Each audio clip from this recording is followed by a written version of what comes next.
first I want to commend you because you used the key word. You said learning to express gratitude.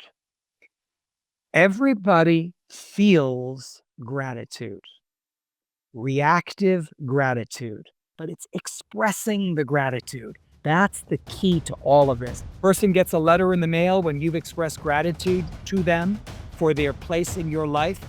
They feel humbled, they feel flattered, they feel surprised, they feel elated, they feel delighted. But that's not the reason to write the letters. You could use tools like AI to just write a bunch of letters. If you cannot find it within your own cerebellum to come up with a couple of sentences, just buy a Hallmark card. Just buy a recycled greeting card. You don't have to be a professional writer like me or very adept with the language. Don't let punctuation, penmanship stop you. It's the thought that counts. Anyone can cobble together 2 sentences, 3 sentences that are coherent or semi-coherent and really make someone else's day. Ladies and gentlemen, welcome back to the Selling with Love podcast. Very excited about the conversation we're going to have today, which is going to reinforce some core habits that truly make you stand out in a world where a lot of noise is happening. We're trying to see how are we going to be different when we try to attract new customers, work with our existing customers, and we're going to talk about a quality that we can all nurture. Doesn't cost that much to be able to bring that within your own character and in the habits of your business, which is this element of gratitude. I have Joel Zuckerman, who's joining me, a multiple best-selling author, international speaker, and he is the force behind Letters of Gratitude Project. The man has been creating amazing connections and transformations with people in the industry, has been advocating doing written hand letters over the past decade, and all of it is just about paying attention, showing gratitude, and seeing why this secret skill, which is not that secret, but very underutilized, actually is going to be one of the keys to helping you actually build those connections and grow the business. The man has a background in golf, has actually written multiple books in the process, has been really sharing his message on gratitude for over the last decade now. He's going to be on this podcast to make us discover a bit more about the secret sauce for more success, regardless of the industry that you're in. Joel, welcome to the platform. It's a pleasure to have you. Jason, thank you very much. I'm grateful to be here. I'm sorry, I always use that as my opening line when I'm on these podcasts talking about gratitude. So forgive me. Well, no forgiveness necessary. I mean, this is all we're about here. But the journey itself is fantastic because what you've been doing in your own industry, you were working, you were covering a lot of the golf world. You were really much embedded into that industry. Now you're very much at the forefront of helping businesses directly. And I'd love to hear about the journey, about transitioning you from the golf niche into the, writing for business and supporting entrepreneurs in the process as well. Okay, well, my new book is Gratitude Tiger. Has nothing to do with Tiger Woods, which is the first question or second question people ask me. The first chapter of the new book is called The Metamorphosis. How did I go from an up to my elbows golf and travel writer to a guy who concentrated and continues to concentrate on gratitude? The answer is reasonably simple. I was glancing at a famous self-help book called Don't Sweat the Small Stuff. And it's all small stuff. Huge bestseller written in the 90s. This was in November of 2013, almost 12 years ago. Chapters are short, 2 pages, 3 pages long. How to live a better life hacks, better, more meaningful life. One of the chapters was called Write a Heartfelt Letter. So I glanced at that. I said, well, I can write a heartfelt letter. I'm a writer. I write books. I write magazine stories. I write, columns, features, interviews. I thought of someone I wanted to write to. I sat down that day at the computer. This is a key point. And used the word processor to write a 1-page letter of gratitude to someone in my industry, my former industry, the golf industry, who had helped me and mentored me and been a great friend. Texted him for his address, put it in the mail, mailbox, stamp, envelope. When I wrote the letter, Jason, it never occurred to me I would write a second letter. It was just an intellectual exercise. Yeah, I can write a letter of gratitude. When I put the letter in the mail, I felt this jolt of connection, of meaning that surprised me. And it was addictive. So fast forward 11 and a half years, I've written 280 letters of gratitude, and I could never stop doing this.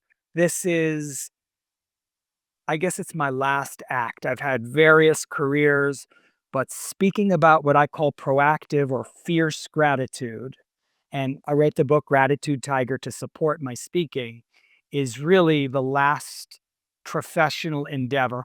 Well, I shouldn't say that. Never say never. But I really think it might be my last professional endeavor spreading this message of if you write letters of gratitude, it benefits you. That's why I've written 280. So that's the long and the short of it. It all came from a book. Don't sweat the small stuff. Jeez. Well, Joel, what I find interesting is that for you to be moved towards not only doing it once, twice, 283 times, but then also writing a book to share with people the power that happens when you actually do that, this means that whatever you did in that letter would have had some crazy impact for you and opened up a ton of doors. And I'd love to just hear about the ripple that happened when you started doing this habit, because most people, if they're going to try something new, they want to understand, well, what's going to be in it for me? Yeah, I want to hear these stories. Well, hold on the stories. What's in it for you? My presentation, my keynote that I do at wellness resorts, nonprofits, corporate groups is called the 7 Pillars of Expressive Gratitude.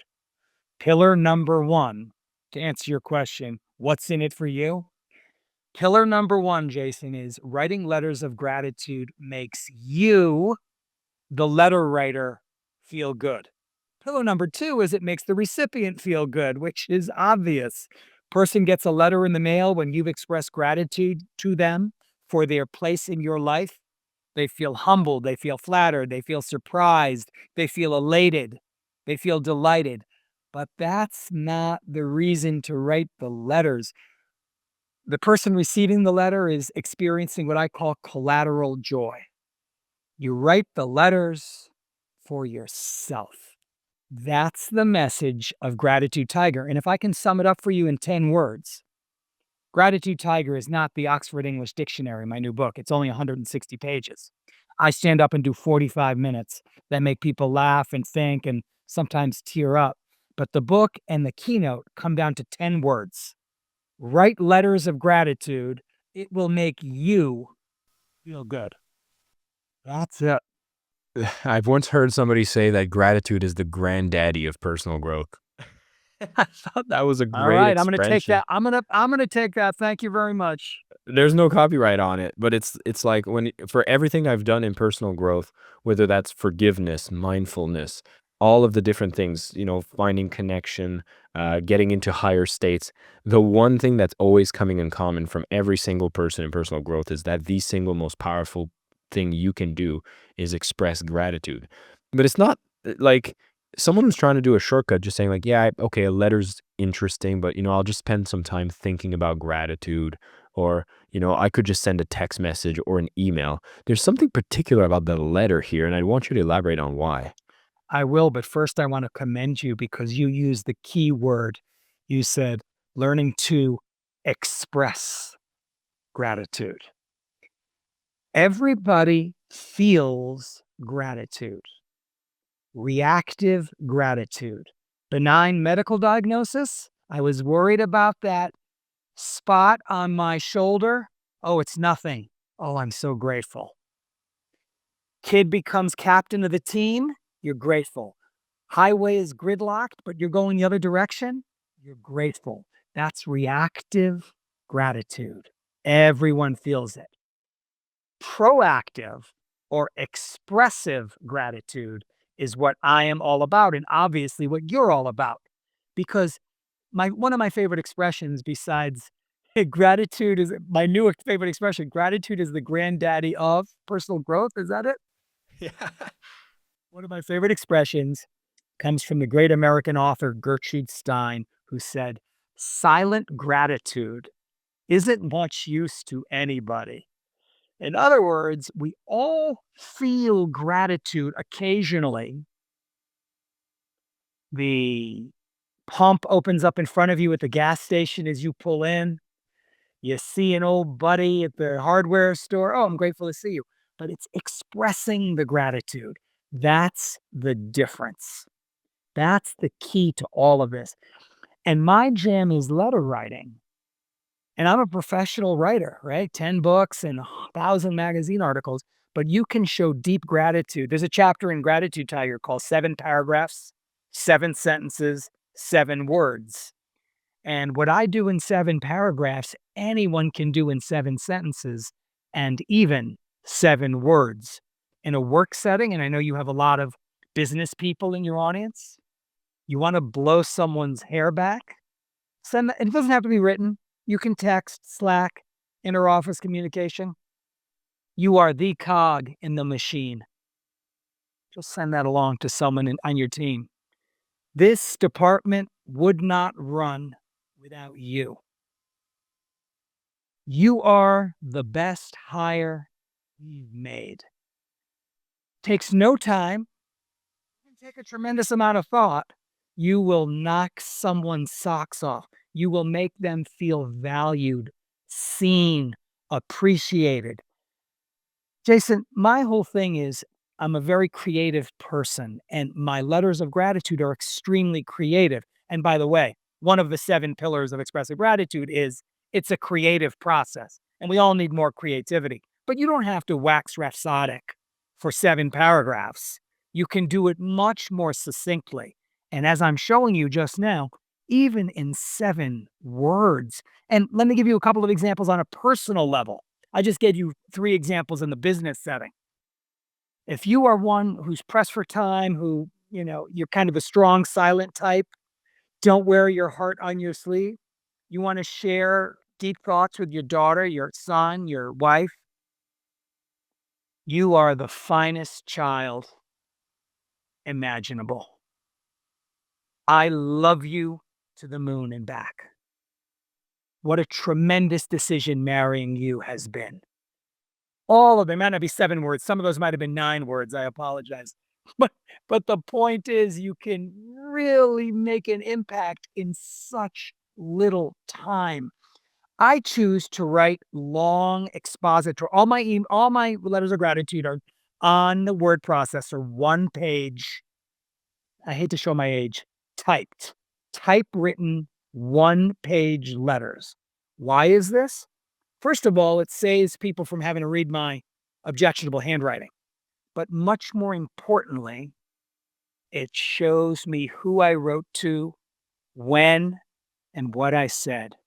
Because when you've written as many letters as I have, 280, and written 2 books on the subject, Grateful and now Gratitude Tiger, I need to have an archive of what I've done. So I write thank you notes, handwritten thank you notes for a dinner party or a gift or an introduction.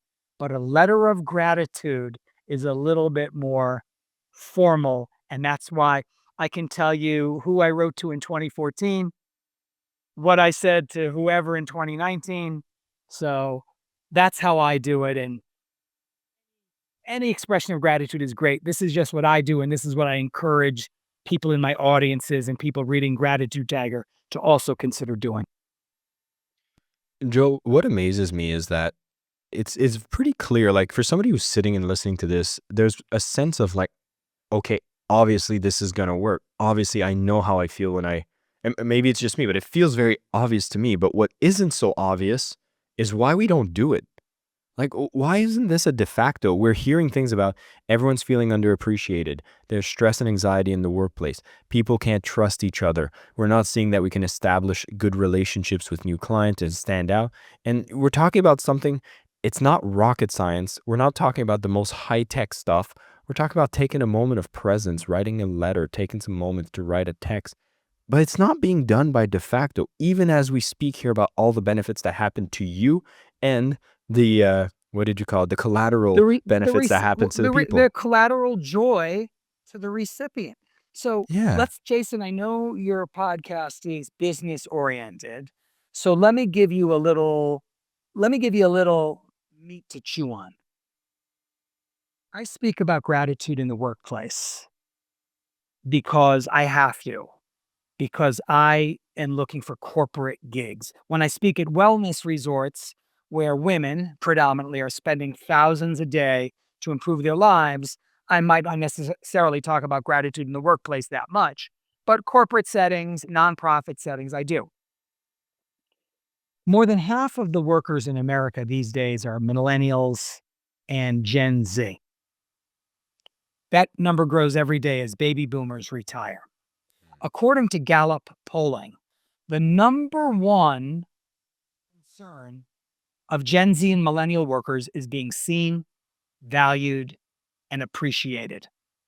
Number one. When I learned that statistic a couple of years ago, it blew me away because when I came into the workforce, the number one thing were concerned with was your salary. And by the way, you would also want to know about vacation time, but you couldn't mention that until at least the second interview or, or the third. So when I heard that that's the number one concern, it hit me like a ton of bricks. All a boss, a supervisor, an owner, an employer has to do is hit those employees with a shot of gratitude. Doesn't have to be daily or weekly or even monthly, but a couple of times a year, you say to someone, I really value the work you're doing. It will engender loyalty. It will build morale. It might keep them around another couple of months. I speak to corporate groups. I'll say, raise your hand if you have a problem with employee retention. Everybody raises their hand. I say, no, you don't. You have a problem with employee defection. If it was employee retention, then you wouldn't be listening to this concept. So, in lieu of raises, bonuses, which a lot of businesses are not in a position to do. I live, as we discussed earlier, in Park City, Utah. The four major industries here are skiing, lodging, restaurant, and retail.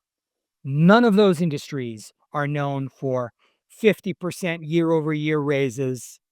There's no 5, 6 figure bonuses. So, how do you keep people happy if you cannot pay them more? Hit them with some deep, simple, to the point gratitude, and you will build morale. That's one of my major points, also. Mm. And again, cost effective, extremely effective. But again, what's the resistance that we have? Like, why isn't this happening naturally? Like, why are we by default doing this? Why by default are we not doing this? Yeah, because if there's the need, that means we're not doing this naturally. Like we have to be really reinforcing for people to be reminded of this. So what's the issue? Like what stands in the way? I will say this, I'll give you an analogy. All right. When you listen to me speak and I advocate for showing fierce gratitude, proactive, expressive gratitude, some people buy in, some people cannot be bothered. They don't drink the kombucha that I'm pouring, and some people are on the fence. But really, how different is it than listening to a based chef tell you that for your health, for your pocketbook, and for the environment, you should be eating a plant based diet? Sounds good, but the burgers at In N Out are irresistible. I guess what I'm trying to say is most people want to do the right thing. They like the idea of doing the right thing, whether it's eating right, exercising, meditating, you name it, but they don't do it. What I espouse in Gratitude Tiger and when I speak is it's so simple to show gratitude. You can do it very creatively and write a long letter talking about your past together and past adventures and how your buddy got you out of hot water, or you can keep it nice and simple, like the examples I gave you earlier. But you will, there are so many benefits to gratitude. Let me run over a couple of the physiological benefits, all right? Lower blood pressure, better sleep patterns, more equanimity, better emotional balance. These are all things that come when you practice proactive gratitude. And they're easy compared to, well, you want to lose those 20 pounds? I would start jogging 3 days a week, at least 3 miles. Okay, I'll do that. I'll do that. Yeah. Most people don't do that. I really think you should incorporate more plant-based food into your diet. Yeah, yeah, sounds good. I'm going to do that. Yeah. Most people won't. They won't do it. They might try it for a day or two. And in regards to your point, Jason, you can do the same thing with texts. Okay. The last chapter in Gratitude Tiger is called Finishing This Text with a Word About Texts. Reach out to someone you don't talk to very often, an old friend, someone around town, an old work colleague, an old army buddy, someone from the old neighborhood. A text. Listen, long time no speak. Just wanted to let you know I was thinking about you. Hope you and the family are well. That takes less than 10 seconds. Now, what is the effect?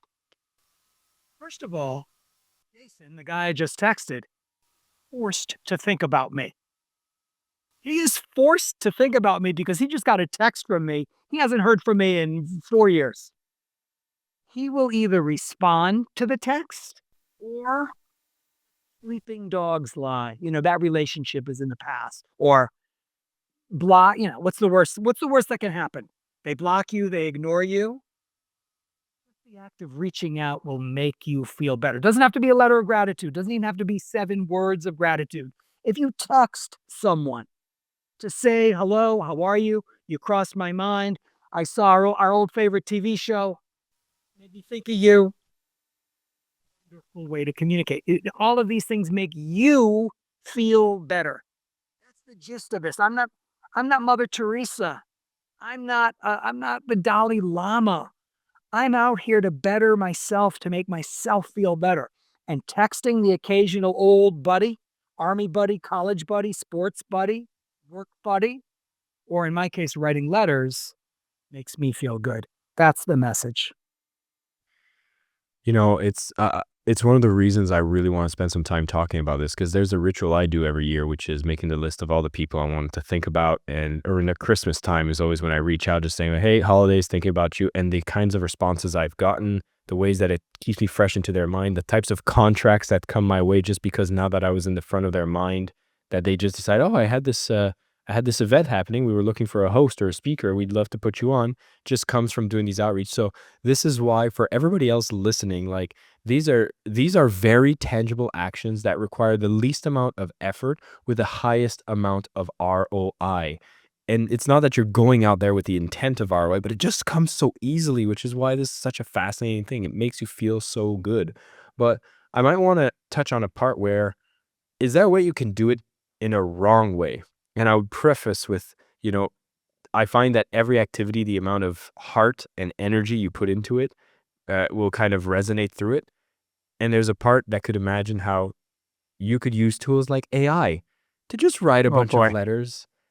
And I have a feeling that's already on the wrong path. So tell me about the ways you can do this wrong to make sure people don't trip themselves and try to find shortcuts that will backfire. It's like you're reading my book right now, Jason. There's a chapter in Gratitude There's a chapter in Gratitude Tiger called AI, ay, ay, ay, Yeah. which basically means don't do it. If you cannot find it within your own cerebellum to come up with a couple of sentences, just buy a Hallmark card. Just buy a recycled greeting card. You don't have to put in the $5 bill like Aunt Edna did for you every Christmas, but just send a card. What I'm saying is, I'm being snarky. Everyone is capable of producing a little bit of gratitude. Let me give you the best analogy. I wrote about this in the book too. Say you're a competent chef, maybe not a gourmet chef, but you know your way around the kitchen, and you invite 3 or 4 friends over for dinner. Day gets away from you, traffic is a bitch, you rush into the gourmet market, buy an entree, buy sides, buy a dessert, rush home, throw away the plastic, plate everything, put it out, serve some nice wine. Everyone has a great time. Thanks you for the wonderful evening. Guess what? You're a fraud. You're a fraud. Your friends will assume don't know the difference. Maybe they do, maybe they don't. But you know you didn't extend the effort. That's why you don't use AI to produce a note or a letter of gratitude.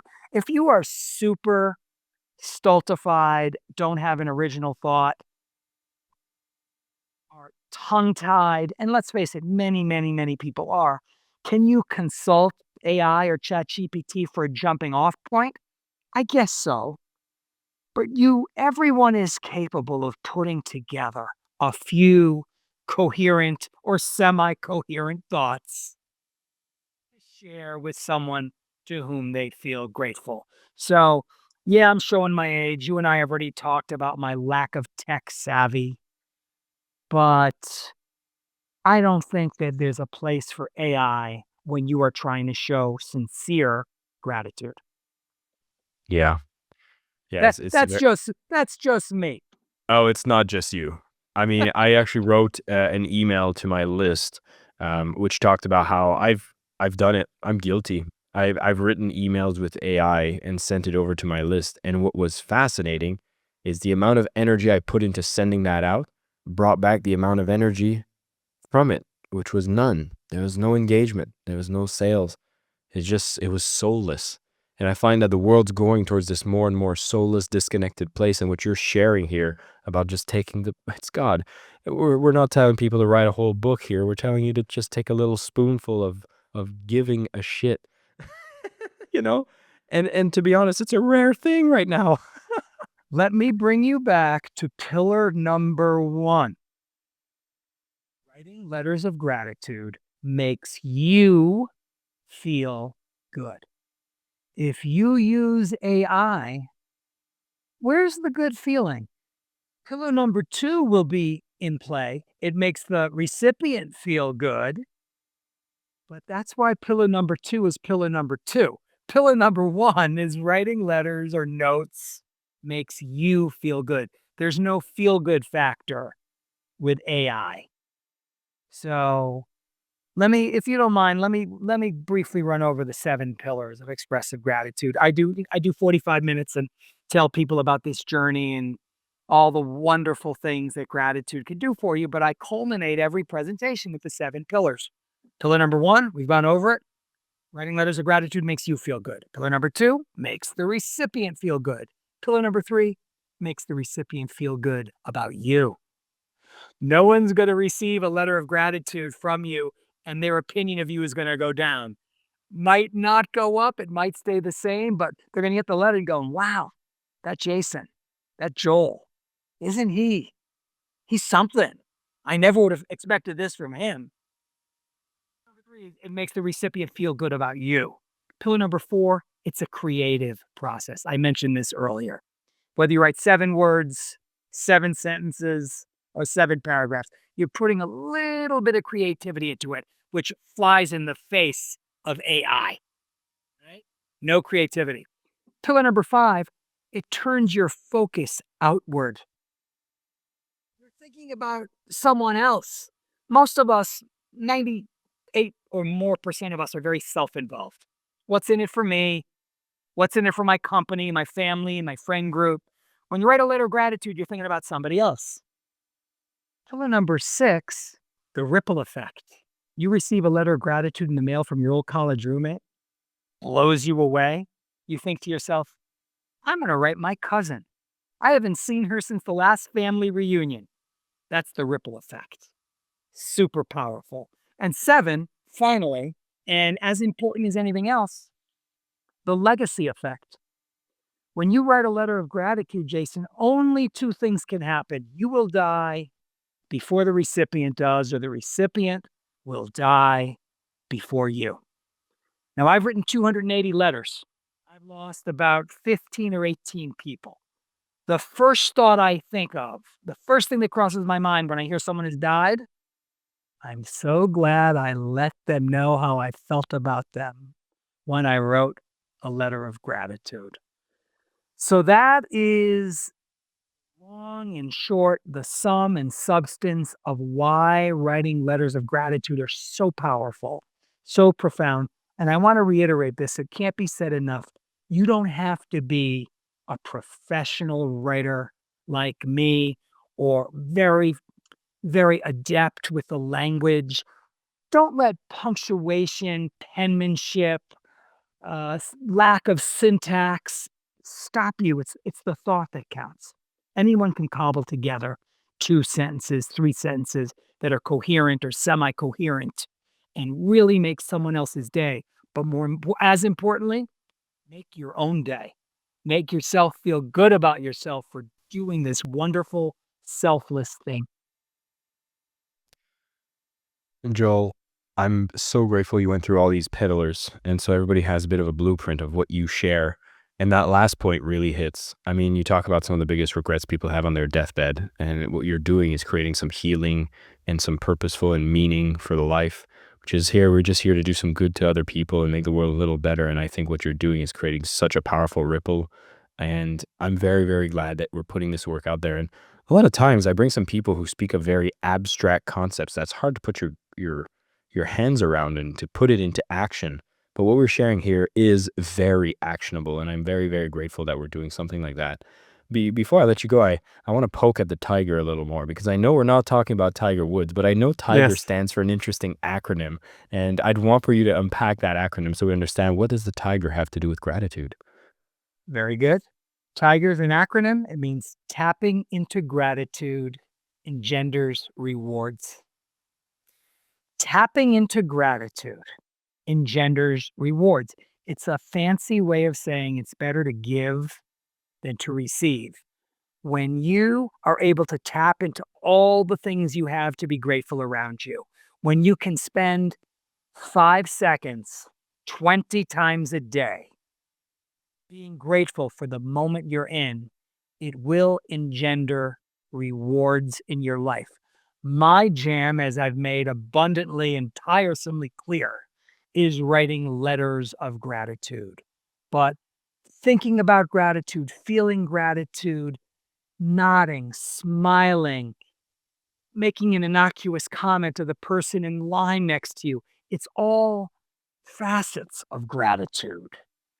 So Tiger, tapping into gratitude engenders rewards. And if you really want to know the truth about it, Jason, as I was searching around for a website 3 years ago, and thank goodness some of the sites I tried to get were taken already.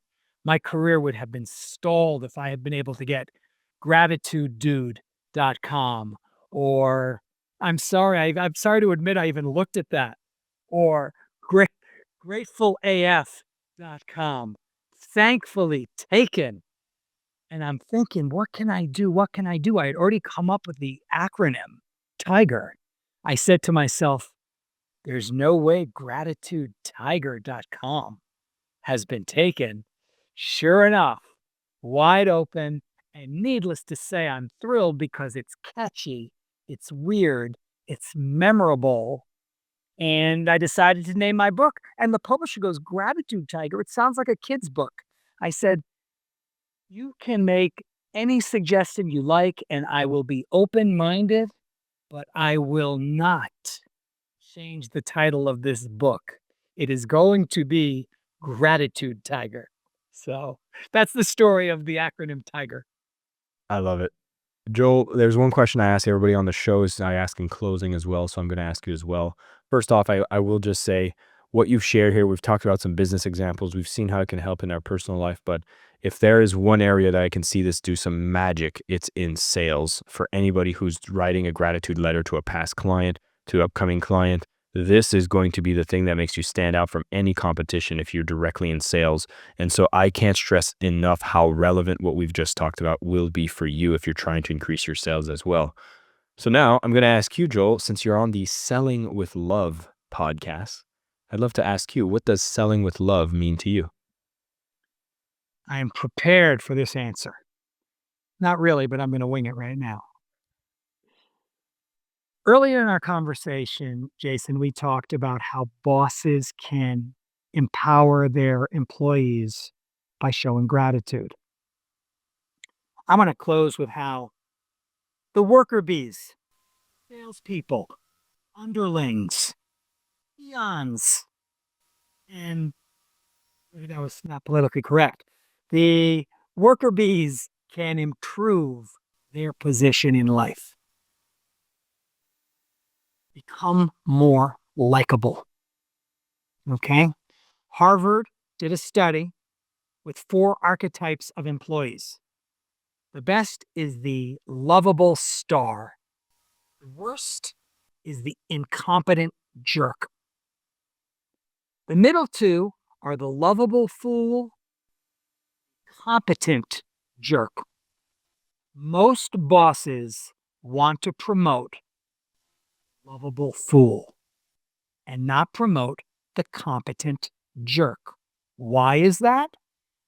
My theory is they feel like they can the lovable fool up to speed. They can show him the ropes. They can give him the attention he needs because they already like him.